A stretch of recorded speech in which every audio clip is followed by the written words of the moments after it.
जैसे आपको पता है कि आज हमारा जो है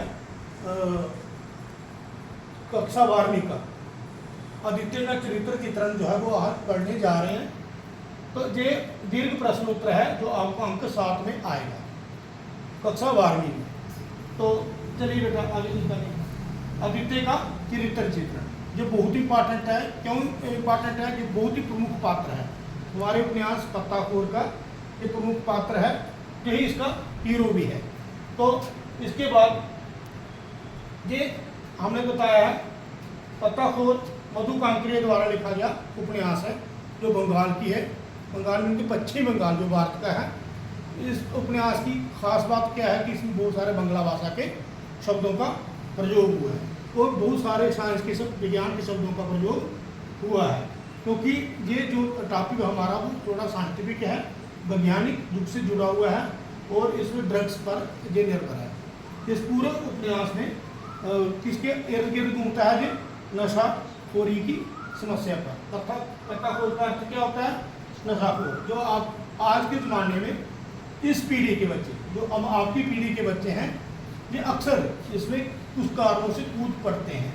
तो उनको बताने के उद्देश्य से कि ये नशा जो बहुत बुरी आदत है, कभी भी इस दलदल में नहीं गिरना है। तो ये उपन्यास मधु कांकरे जी ने लिखा है। इसका पहला जो हमारा भूमिका है वह आदित्य को उपन्यास में पत्ताखोर अर्थात नशाखोर के रूप में दिखाया गया है। उसके माध्यम से लेखिका ने समाज में प्रत्येक नशाखोर के चरित्र को उजागर किया है। वह अकेलेपन से तंग आकर अभिज्ञान की शक्ति में गांजे का नशा करता है। इसका दोस्त है स्कूल टाइम का ही, जिसका नाम अभिज्ञान है। वह सम्राट होटल में विदेशी टूरिस्ट से मिलकर हीरोइन का नशा करता है। वह विश्वजीत की गिरफ्त में आकर टीडी जैसी इंजेक्शन का नशा लेता है, जहाँ तक कि वो नशे की हद तक इंजेक्शन लेना भी प्रारंभ कर देता है। तो इसके जो प्रमुख 7 पॉइंट हैं उसमें दूसरा है संगीत प्रेमी। नशे आदित्य की जो सबसे पॉजिटिव क्वालिटी है, सकारात्मक सोच है, वो क्या है कि वो संगीत का प्रेमी है। वो अपनी लाइफ में क्या बनना चाहता है? संगीतकार बनना चाहता है, लेकिन उसके माता पिता उसको डॉक्टर या इंजीनियर बनाना चाहते हैं, जिसकी वजह से वो क्या करता है, घर वाले उसको जो उसका उद्देश्य है उस पर जाने नहीं देते हैं और वो नशे की दुनिया में चला जाता है। चलिए आगे। आदर्श प्रेमी। आदित्य को उपन्यास पत्ताखोर में एक प्रेमी के रूप में भी बताया गया है। जब वो कॉलेज पढ़ने जाता है तो वहाँ उसको राशि नाम की लड़की से मुलाकात होती है, जिससे उसे प्रेम हो जाता है। लेकिन बाद में इनका प्रेम जो होता है वो गृह में बदल जाता है। अंत में प्रेमी और प्रेमिका मिलते तो हैं, लेकिन तब तक आदित्य जो होता है वो समाज से भी बन चुका होता है और वो दुनियादारी से बिल्कुल अपने आप को अलग कर देता है।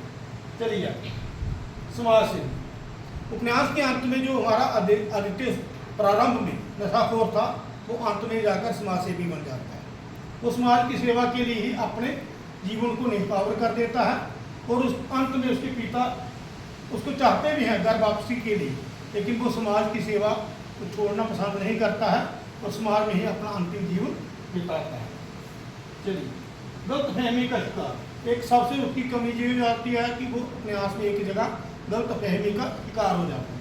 वो तब होता है जब राशि की बहन की शादी होती है, वो उसका जो शादी का कार्ड होता है जब उसके घर पहुंचता है तो वो उसको कार्ड को बिना पढ़े ही फाड़ देता है, हिंदी फिल्मों की तरह। तो बाद में जिसकी वजह से वो सोचता है कि राशि की शादी हो गई है, उस समय वो नशे से मुक्त हो चुका होता है, लेकिन उस दौरान वो दोबारा नशे में चला जाता है। तो अगला है हमारा चोरी की आदत।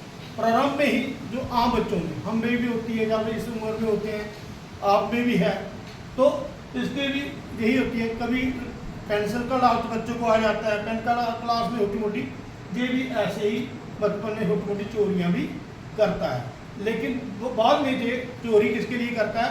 नशे की आपूर्ति के लिए, अपने आप को बचाने के लिए ये चोरी की तह तक पहुंच जाता है। हताश। और सबसे ज़्यादा इस उपन्यास में आदित्य को हमने हताश देखा है। वो बचपन में ही बड़ा हताश रहता है। क्यों माता पिता दोनों नौकरी चले जाते हैं, कोई भी उसको समय नहीं देता है, वो कमरे में बहुत बड़े फ्लैट में अकेला रहता है, घुटन भरे डरावने वातावरण में छिपकली से भी डरता है, और इसी कारण बाद में जब वो नशे में चला जाता है तो फिर तो उसकी पूरा जीवन ही हताशा में बीतता है। निष्कर्ष में हम कहेंगे कि आदित्य नशाखोर तो बन जाता है, लेकिन उसके पीछे कारण क्या थे।